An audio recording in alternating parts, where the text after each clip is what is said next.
Oi, gente, tudo bem com vocês? Bom, eu espero que sim. Como prometido, hoje eu tô trazendo a resenha desse livro aqui e eu peço que você assista esse vídeo até o final, porque no final eu vou contar a respeito de 2 sonhos que eu tive a respeito do fim dos tempos.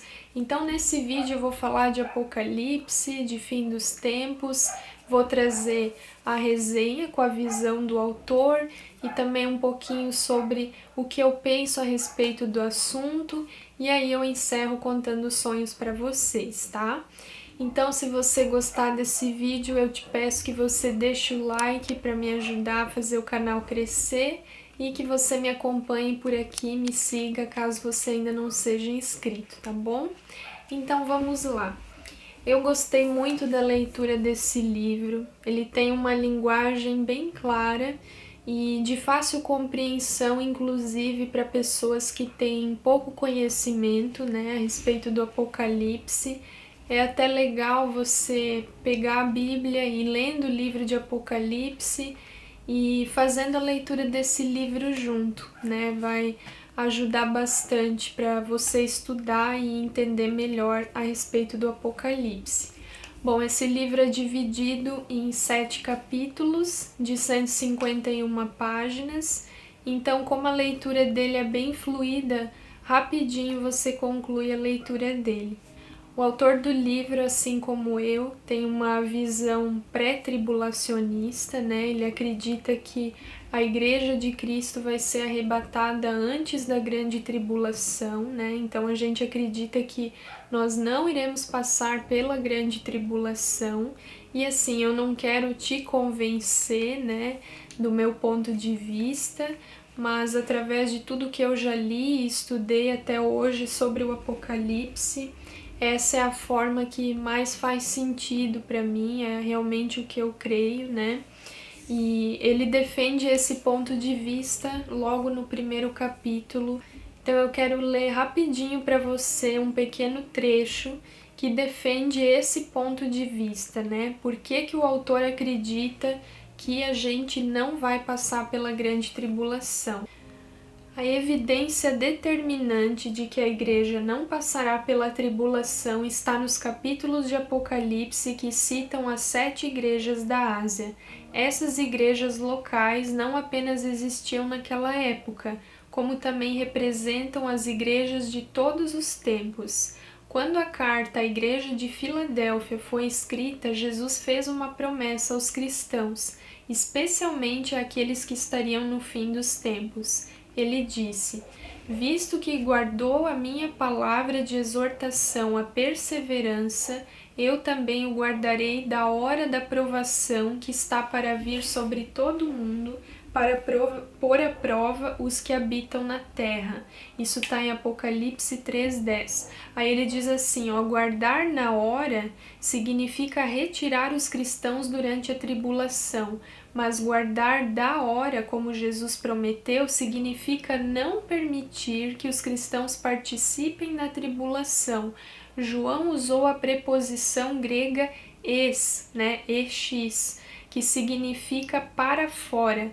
Essa preposição originou muitas palavras iniciadas com ex, como êxodo, que significa saída. Portanto, Jesus prometeu à igreja de Filadélfia, que representa todos os crentes fiéis, que aguardaria da hora da provação. Uma questão também que ele traz aqui é como que a gente pode discernir o fim dos tempos, né? E algo que eu nunca tinha assim reparado é que tem uma passagem lá em Daniel capítulo 9 que fala sobre as pessoas buscarem mais conhecimento. De certa forma, é uma profecia de que haveria um aumento exponencial da tecnologia. E ele cita inclusive um cientista americano que faz parte de um grupo de cientistas nos Estados Unidos que eles se concentram em prever detalhadamente os avanços tecnológicos num futuro próximo. E uma das coisas que eles preveem é o uso de um nanorobô no córtex que fica nada mais nada menos do que na testa. E quem tem um pouquinho de conhecimento do Apocalipse já ouviu falar da marca da besta, né? Que seria um sinal na testa, um sinal na fronte. E eles acreditam que esse nanorobô ele vai ter uma ligação entre os nossos pensamentos, né, e o nosso cérebro, e que as pessoas terão pensamentos com base nos dados informados nesse nanorobô. Então hoje parece uma realidade assim impossível, muito distante, muito absurda, e é claro que isso é apenas uma teoria, é uma suposição de certa forma, né? Mas não é impossível que aconteça. E até que o governo do anticristo chegue, é muito possível sim que eles queiram controlar as pessoas, né? Através de maneiras como essa, por exemplo. Um ponto também que eu gostei que o autor aborda nesse livro é sobre quem será arrebatado, porque pode parecer uma coisa muito óbvia, mas na verdade não é. O autor, assim como eu, acredita que não todos os salvos serão arrebatados, e sim apenas aqueles que são fiéis a Deus, aqueles que guardam a palavra de Deus, e para tudo isso ele traz um respaldo bíblico. O autor diz aqui no livro que o arrebatamento será um privilégio de quem guarda, de quem obedece a palavra de Deus, porque existe uma grande diferença entre você pecar eventualmente e se arrepender, você reconhecer o seu pecado e ter uma mudança de rumo, de mente, do que você viver na prática do pecado e já nem se arrepender, achar aquilo normal e nem sentir mais nada, Então ele traz aqui até uma exortação para que a gente ande em santidade. Eu gostei também muito do último capítulo desse livro, que é um panorama geral do Apocalipse. Ele traz o significado de vários simbolismos que estão aqui sobre as 7 igrejas, as características de cada uma. Aqui eu achei muito legal que ele traz esse quadro sobre os 7 selos, Então, a Bíblia fala que cada selo quebrado por Jesus dá início a um tempo de juízo sobre a terra, que é trazido por um cavaleiro celestial, Então, o primeiro, que é o cavalo branco, poder do anticristo, vermelho, guerra e perseguição, cavalo preto, fome devastadora, pálido, peste e fome, alma sobre o altar, mártires, grande terremoto, destruição e incensário de ouro, silêncio no céu, Isso tudo vai acontecer dentro da grande tribulação, que é um período de 7 anos depois que a igreja tiver sido arrebatada, Esse será o juízo sobre as pessoas que estarão aqui na terra, que não serão arrebatadas. Tem também esse quadro aqui, que é sobre as 7 trombetas. Então é tudo muito bem explicado, sabe? Ele é bem didático, assim, nas explicações. Essa parte aqui também é importantíssima, que ele traz sobre o Miguel, o arcanjo, o remanescente, o anticristo, o falso profeta. Essa parte aqui, que as pessoas têm muitas dúvidas, o significado da mulher no Apocalipse, Israel, daí ele explica o porquê, Dragão, Satanás, menino Jesus, Miguel, arcanjo, remanescente, Israel salvo, anticristo é a besta do mar, falso profeta, a besta da terra, as 7 pragas, feridas malignas, mar em sangue, rios em sangue, calor intenso, escuridão, rio Eufrates seca, chuvas de granizo, enfim, tá tudo muito bem explicado. Então eu recomendo muito que você leia esse livro, que você adquira esse livro na minha livraria online. Mais uma vez eu aproveito aqui para fazer uma propaganda. O nome é Livraria Filha do Soberano. Eu vou deixar aqui abaixo o site, o link para compra, as minhas redes sociais para você me acompanhar por lá, tá? E então fica essa dica de você pegar a sua Bíblia, começar a estudar o livro de Apocalipse ler um capítulo por dia. É interessante você acompanhar até mesmo com alguma Bíblia de estudo, né? E esse livro junto vai te ajudar bastante a ter uma compreensão geral sobre o fim dos tempos. E agora eu quero falar para vocês a respeito de 2 sonhos que eu tive no final de 2018. Eu sonhei 2 dias seguidos com sonhos que eu acredito sim, piamente, que foram espirituais. Numa noite, eu sonhei que eu estava caminhando com 2 pessoas conhecidas por uma estrada e a gente estava conversando de coisas triviais. Eu lembro que a gente falava até mesmo a respeito de dieta e de repente surgiu na minha frente como se fosse um caminhão com um baú todo aberto e ali nesse baú estavam várias pessoas amontoadas, enfaixadas, muitas sangrando, pessoas feridas. Eu acho que tinha até pessoas mortas, pelo que eu lembro. Era uma cena, assim, muito ruim de se ver, sabe? A sensação que dava era como se a gente estivesse numa guerra. E aí eu lembro que uma voz muito alto gritou assim: "Estamos na grande tribulação!" E eu senti um grande temor a Deus naquele momento, muito forte, como se eu tivesse me dado conta naquele momento de que eu estava ali na grande tribulação, vivendo um momento muito difícil. Aí tá, eu acordei sobressaltada assim, sabe? Com o coração a mil, acelerado.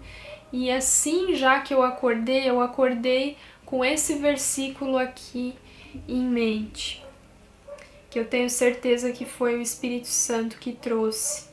É aquele que tá lá em Mateus 24, a partir do verso 37. Como foi nos dias de Noé, assim também será na vinda do Filho do Homem.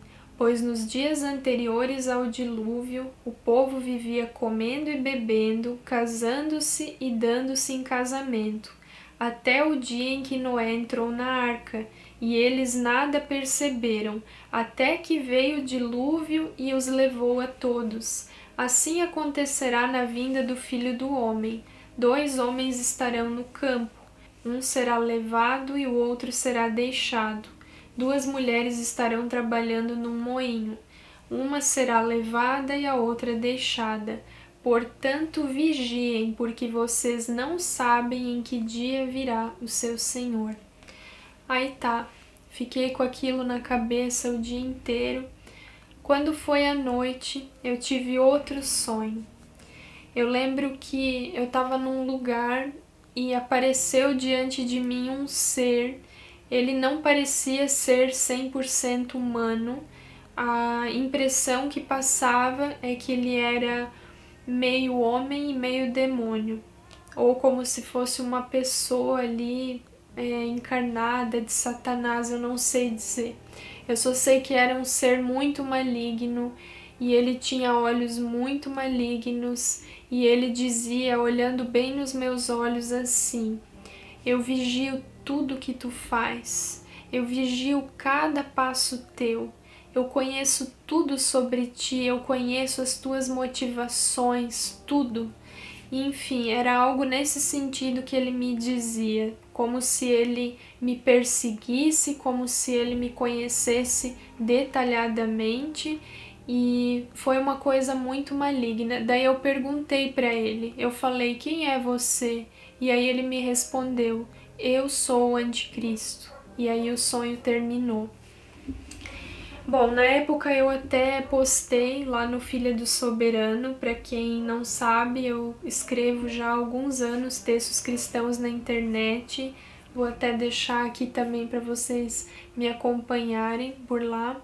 E daí em oração, Deus me trouxe um entendimento a respeito desses sonhos. Eu já quero deixar claro que eu não sou nenhuma especialista em interpretação de sonhos, mas foi isso que eu compreendi com esses sonhos que eu tive. No primeiro sonho, eu represento a igreja distraída, a igreja que não é fiel a Deus e que vai ficar na grande tribulação, porque está preocupada apenas com as coisas desse mundo. Ali eu estava falando, né, de assuntos aleatórios e de dieta, de coisas do mundo, né? Não estou dizendo que agora dieta é uma coisa do mundo e não pode mais fazer, não é isso. Eu estou só querendo trazer esse significado, né, a respeito, digamos, desse símbolo que estava no sonho. E então eu acredito que represente isso, sabe? A igreja que está distraída e que não está se atentando de que é real, Jesus vai voltar e ela precisa estar pronta. E a Bíblia fala no livro de Apocalipse que coisas terríveis vão acontecer na grande tribulação. Fala de pestes, fala de guerra, fala de fome e pragas horríveis, né, a ponto de as pessoas até num dado momento querer tirar a própria vida e não conseguir. E eu sei que é muito forte tudo isso que eu tô falando, mas é a Bíblia, né? É a palavra de Deus que diz isso. E eu acredito que aquelas pessoas que eu vi ali naquele caminhão, tudo sangrando, enfaixadas e mortas, represente muito possivelmente a guerra. E no outro sonho que eu tive a respeito do anticristo, é uma tática que existe, né, quando você quer derrubar um oponente, é conhecer ele detalhadamente, para você conhecer as fraquezas, as áreas de vulnerabilidade, os pontos fracos, os pontos fortes. E a gente sabe que é algo que já existe hoje, né, a perseguição contra os cristãos, mas que isso ainda vai aumentar muito mais perto da vinda de Jesus e também na grande tribulação, né? Então as pessoas que se converterem na grande tribulação, ou os cristãos que, né, já acreditam em Jesus, já entregaram a vida para ele, mas por algum motivo ficaram aqui pela falta de compromisso com Deus, pela falta de obediência, né, de temor a Deus, essas pessoas vão sofrer sim. E muito possivelmente vai chegar um momento em que elas vão perder a própria vida, né? Vai ser um momento onde ela ou vai negar Jesus para viver ou ela vai perder a vida. Então eu acredito que a gente já está sendo muito observado, né? O espírito do anticristo, a Bíblia diz que ele já está sobre a terra e existem até religiões, né, como o islamismo, e existem os grupos terroristas, né, até mesmo como o próprio Estado Islâmico, que já perseguem, que já sabem tudo, né, sobre o cristianismo.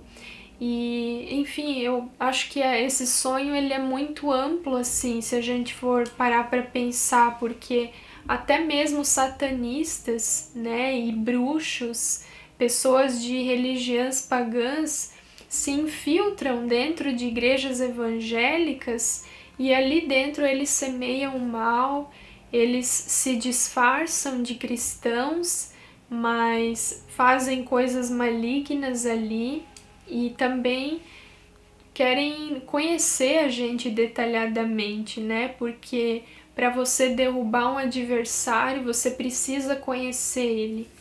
Então, é isso que eu tive o entendimento na época, né? Não sei se deu para vocês compreenderem, eu espero que sim. E sabe que já é algo assim que vem de um tempo que tem me incomodado, esse assunto, né, sobre o fim dos tempos e o apocalipse. Eu sei que é um tema que veio agora em alta de novo, né, por conta do coronavírus. Muitas pessoas começaram a se perguntar se a gente está vivendo os últimos dias. E isso me motivou a trazer esse vídeo por dois motivos. Um é porque se fala muito pouco a respeito da vinda de Jesus, a respeito de Apocalipse, grande tribulação e tal. E o outro motivo é porque eu acho que a igreja verdadeira, a igreja fiel, ela não deve temer esse assunto.